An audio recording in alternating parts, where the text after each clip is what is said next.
Zdravo, zdravo, zdravo, and welcome guys to our last video in Serbia. It's been quite the stay. I was here for 2 months, got over 15 videos here in Serbia, feeling pretty good about it, but this is the last one. So today I'm in Hyde Park.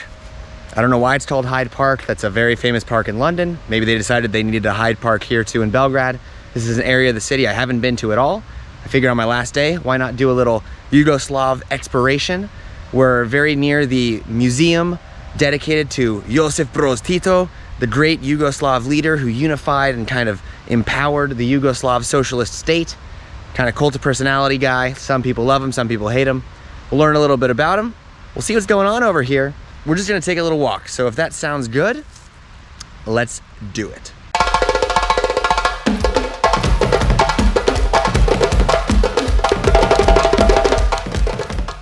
So to start off our adventure, we're here in the Hyde Park. And maybe the coolest part about Hyde Park that I can tell, at least from the area that I'm in, is in this forest they've put wind chimes, which kind of, you know, ring in the distance. It's very ominous and strange. This park is, of course, kind of the entranceway to various museums about the Yugoslav Socialist Republic.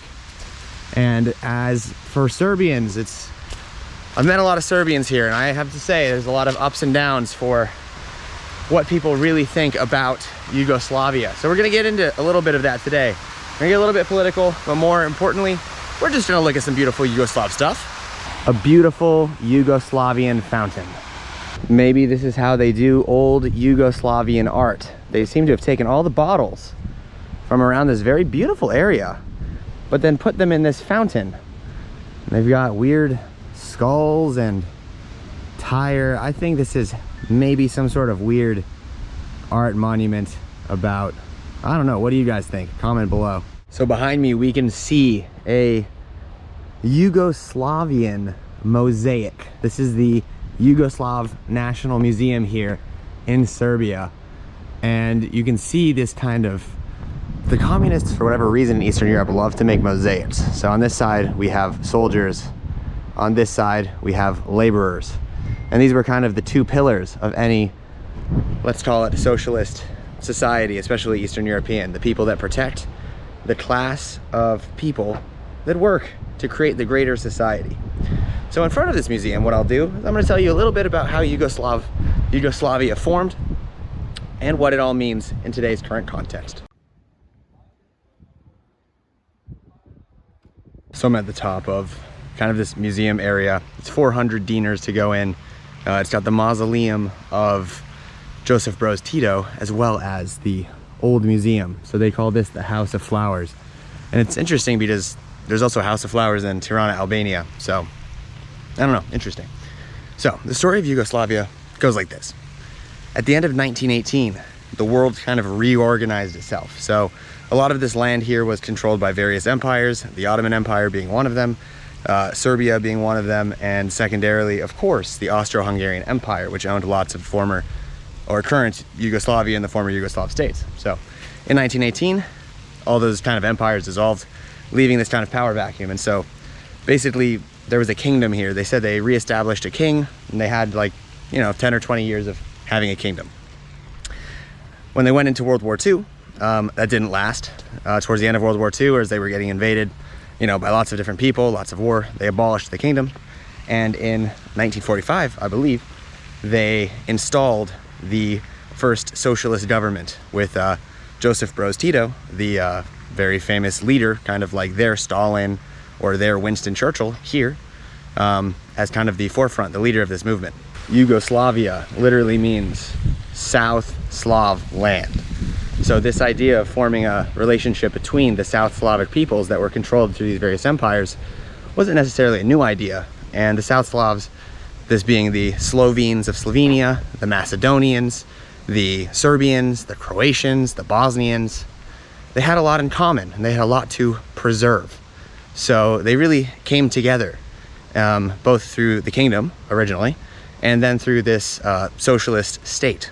As I said before, in 1945, the communists took power, but in 1963, just, you know, about 20 years after Josip Broz Tito established this Yugoslavian socialist state. They rebranded themselves as a federal socialist state of Yugoslavia, or socialist republic, as opposed to a full-fledged communist state.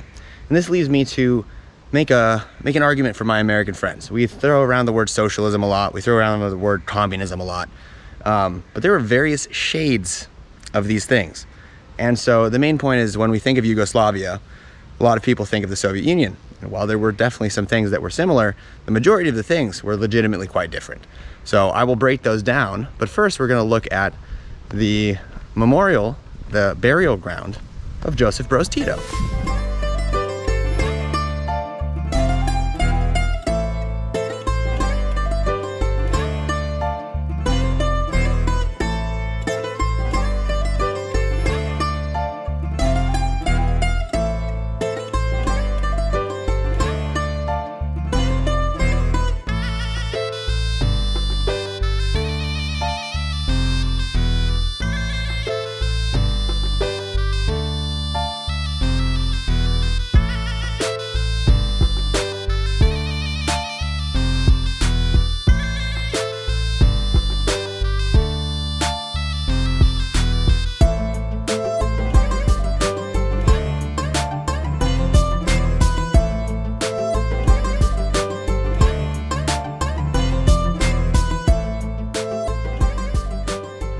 So before we get into a little bit more details about Yugoslavia, I want to talk for a second about old Tito.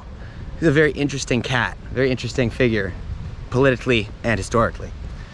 So Tito was born in the late 1800s in the Austro-Hungarian Empire in today's Croatia. He was just a humble guy. He grew up as a locksmith, I guess, and then he joined the First World War. He was wounded, returned home, and then fell in with the Communist League, or the up-and-coming Communist Party. He got exiled because that was, of course, not allowed during the monarchy, and he fell in with some people in Russia, some Bolsheviks, and he really became committed to the cause. He returned to, skipping forward a little bit, I don't know the full story, but he returned to Yugoslavia and really became not only one of the founding members, but a really, really important member of the Yugoslav Communist Party. And after the war in 1945, after they abolished the monarchy, Tito was in charge of kind of orchestrating this grand state. And for a long time, he was one of the world's longest serving, you can call him the president for life. Some can call him a dictator, just depends on what you're talking about, who you're talking to. But he served from president from 1945 all the way until his death in 1980. That's a long time, guys. The goal of Tito and all of the communists after World War II was, first of all, to stop the fascism, to persecute and to eliminate the fascist threat, and then to restore the power dynamics between the people, between the elites and the proletariat, the people. So they set up this kind of Soviet system originally, this communist system, and they really followed Stalin's lead. As the Soviet Union and Yugoslavia, Slavic brothers, they were kind of in line with each other.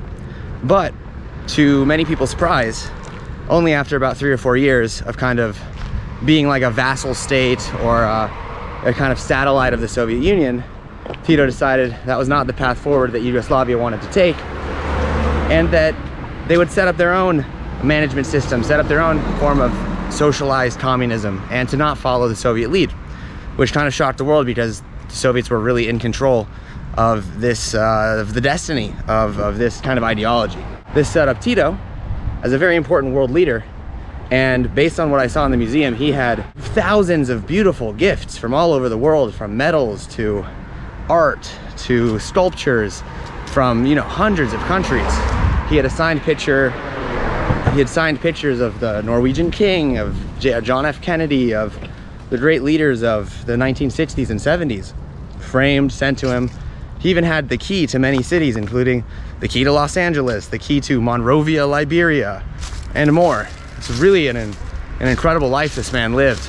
Really, really incredible. Because he wasn't necessarily beholden to the Soviets, he really set up and organized what some can say is the most democratic of socialist states in the time period, which made Yugoslavia, which was a very large chunk of Europe at the time, quite an important place, and Joseph Broz Tito right in the center of all of that. After his death in 1980, Yugoslavia devolved into a lot of political issues, a lot of serious hard times, economically hard times, and then of course, following 15 years of really poor management and infighting, they really devolved into the what we can call the breakup of Yugoslavia, the Balkan Civil War, which was one of the most violent wars in Europe and one of the most violent wars in the last 50 years, of course. I'm not really here to say that Tito was the man, you know, like, I don't know, I think each politician has their good sides and their bad times, but the thing you can say is that he was beloved by his people, but of course he was extremely brutal to his opponents. And being a lifelong president, you probably make a few enemies along the way. And in a state where the central government has power over pretty much everything, if you're trying to subvert that, you disappear, you go away. Which obviously I think is the problem with how people view this time. You know, you take the good, the leader really created an incredible thing, but also you take the bad, that they did it through means that were not necessarily the best internationally standard wise. So sorry, this is a little bit technical, guys, but this is you can't really talk about Yugoslavia in a very simple way. So we're gonna get a little bit political science technical here. And that's really important because we have to break down why this isn't the Soviet Union, why you shouldn't confuse the Northern Slavs or the Soviet sphere necessarily with Yugoslavia. Well, there are lots of, I don't know, overlaps, especially culturally. They were really two totally different systems. And here's why. So in front of this beautiful, beautiful early 1900s monastery with little wood houses and a garden and a beautiful cathedral that they've built here, I will explain to you why Yugoslavia and the Soviet Union were not one and the same. So the most important part, the most important difference is that people could own private property in Yugoslavia. There was a central administration that was in charge of developing the economy, but each independent region of Yugoslavia was much more allowed to plan their own economy at a local level, and then it would be kind of federally administered under the socialist guise in Belgrade, as opposed to in Moscow, where the planned economy was basically everything that Moscow said happened, and there were very little local inputs into how that was structured for the people. So, for example, in Yugoslavia, it was much more on you, for example, to find a job, whereas into the Soviet Union, it was much more people expected the state to find the job for them and to put them into a position. So people theoretically on a market scale value were more liberally free in an economic sense than in the Soviet Union. They didn't expect much here, whereas in the Soviet Union, they expected everything. The second part was that Yugoslavia was much more international than the Soviet Union.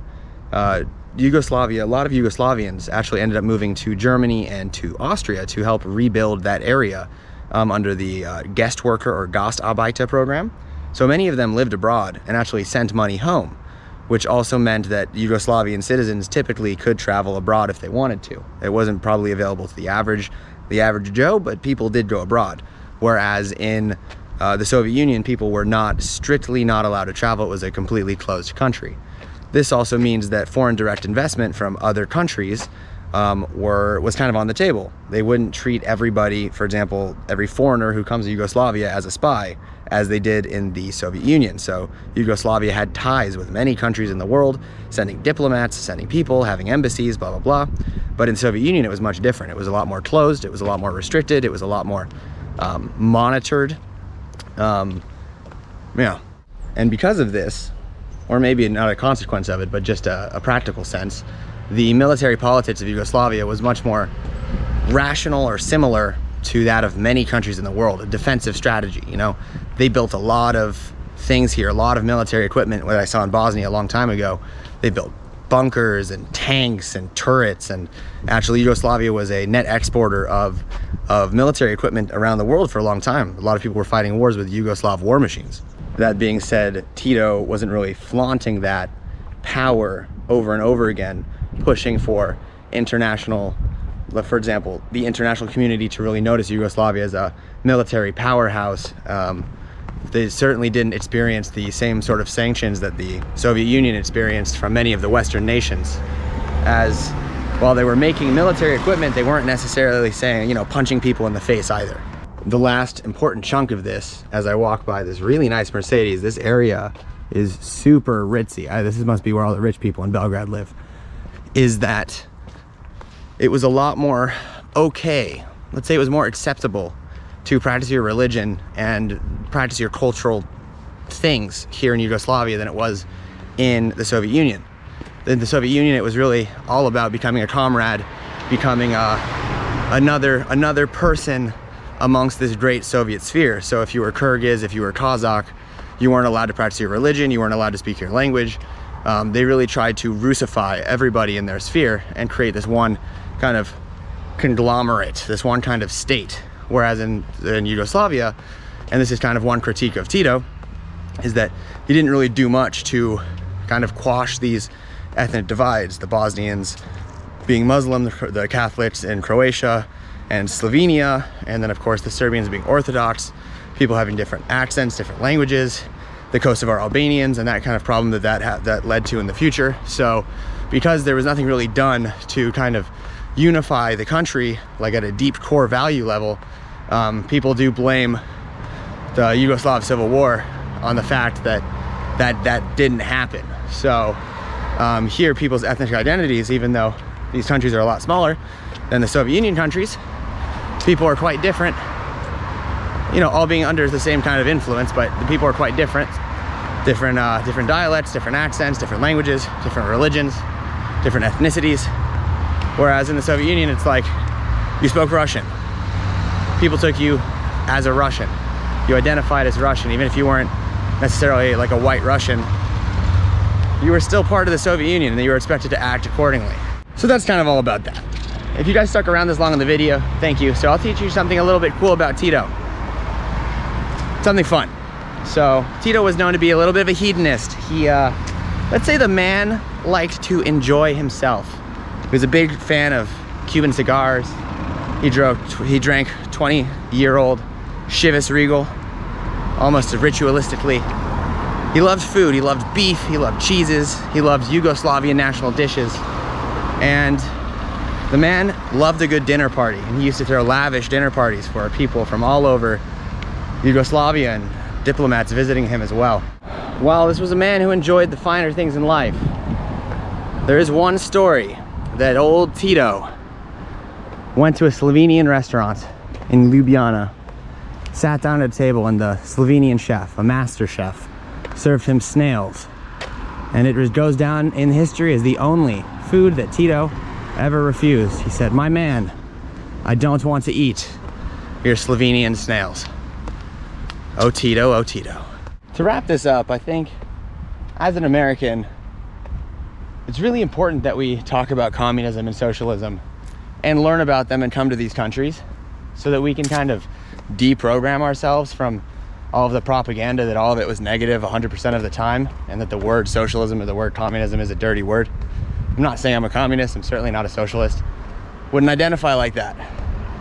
But it doesn't mean that you're allowed to have these really strong opinions without really doing the research and really looking at things happened in history and understanding all the things that are connected with that. So that's why I'm spending so much time in the Eastern European region, because it challenges you, it makes you think, it makes you take a whole different look at, you know, what white people are, what Europeans are. And we always look at, you know, the art, the history, the culture of the great Western European countries, but we never stop for a moment to think it's 100 million, 150 million people living in Eastern Europe that pretty much go unrecognized, unreported, unrecorded, and it's a damn shame. There's beautiful countries like Romania, Bulgaria, the Balkan region, Ukraine, Belarus, with so much culture and so many things to offer, with very challenging and sad histories, but with really beautiful and proud moments. And you know, Spain is nice, France is nice. I'm not gonna disagree, I'm not gonna lie. But sometimes you gotta get out here, learn something new. learn about a guy you've probably never heard of. So that was the story of Joseph Tito and a little bit about Yugoslavia. Hope you guys learned something new. Whew, it's hot. And this is probably my most talking video I've done ever, but there's just too much to cover in too little time. So we're gonna go to a nice church and we're gonna finish the video. So in the case of ending this video, we're gonna have to do it in front of this decrepit mansion among this really nice street of beautiful mansions with guards, and I don't know what's going on here, but it's fancy. But you know, there's a lot of broken old mansions. So hope you guys learned something new. Hope you enjoyed the video. I really enjoy the history. So if you like these history videos, I'll keep them up. If it was too long, if it was too in-depth, you guys can let me know. If it was boring, that's also possible. So if you liked the video, make sure to like and subscribe. Woo. Hit the notification bell if you want to, if you're feeling like it. But that's gonna do it for me here in Serbia, guys. So Fala and Živeli one more time from Belgrade. See you guys in, I don't know, Ukraine? We'll see. Stay tuned.